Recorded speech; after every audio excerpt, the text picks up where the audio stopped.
अब ब्रह्मचारी के आने वाले एपिसोड में कहानी एक ऐसे मोड़ पर पहुंच गई है जिसने दर्शकों को भी चौंका दिया है। पहले से ही तनाव में जी रहे अरविंद जी की इज्जत दांव पर लगी थी, लेकिन अब जो होने जा रहा है वो पूरे परिवार की नींव को हिलाकर रख देगा। कहानी की शुरुआत होती है उस मोड़ से जब रिया, जो आरव से बेपनाह मोहब्बत करती है, एक खतरनाक कदम उठाने का फैसला करती है। उसे यह बर्दाश्त नहीं होता कि आरव की जिंदगी में काव्या जैसी लड़की आ गई है।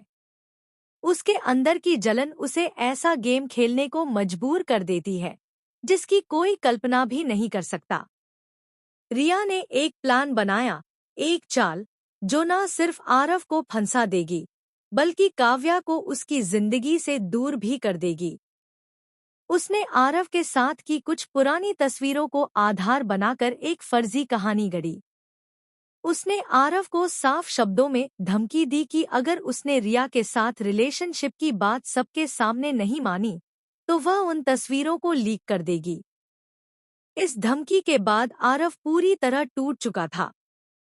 उसने अपनी बहन ईशा के सामने फूट फूट कर रोते हुए कहा, दीदी, मुझे काव्या चाहिए, मैं उसके बिना मर जाऊंगा।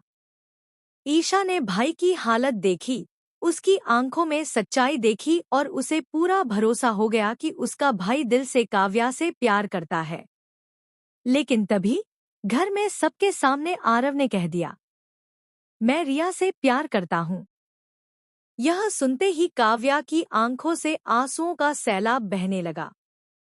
उसके सपने, उसकी उम्मीदें, सब कुछ एक झटके में बिखर गया। वह समझ नहीं पा रही थी कि आखिर ऐसा क्या हो गया जो आरव ने इतनी बड़ी बात कह दी। असल में यह सब रिया की चाल थी। उसने आरव को इस कदर मजबूर कर दिया कि उसके पास कोई और रास्ता नहीं बचा। रिया ने जो गेम खेला वो सिर्फ एक लड़ाई नहीं थी, वो एक इमोशनल ब्लैकमेल था। अब सवाल उठता है, क्या आरव कभी अपनी सच्चाई सबके सामने लाएगा? क्या काव्या इस धोखे के बावजूद आरव का साथ देगी? क्या रिया का यह प्लान हमेशा के लिए कामयाब रहेगा? और तभी एक और ट्विस्ट आता है। ईशा, जो अब आरव की सच्चाई जान चुकी है, खुद रिया के खिलाफ मोर्चा खोलने का फैसला करती है। वह रिया के झूठ को बेनकाब करने के लिए सबूत जुटाने लगती है। एक पुरानी पेनड्राइव में वह कुछ ऐसा पाती है जो रिया की सच्चाई उजागर कर सकता है। क्या ईशा समय पर सबको सच बता पा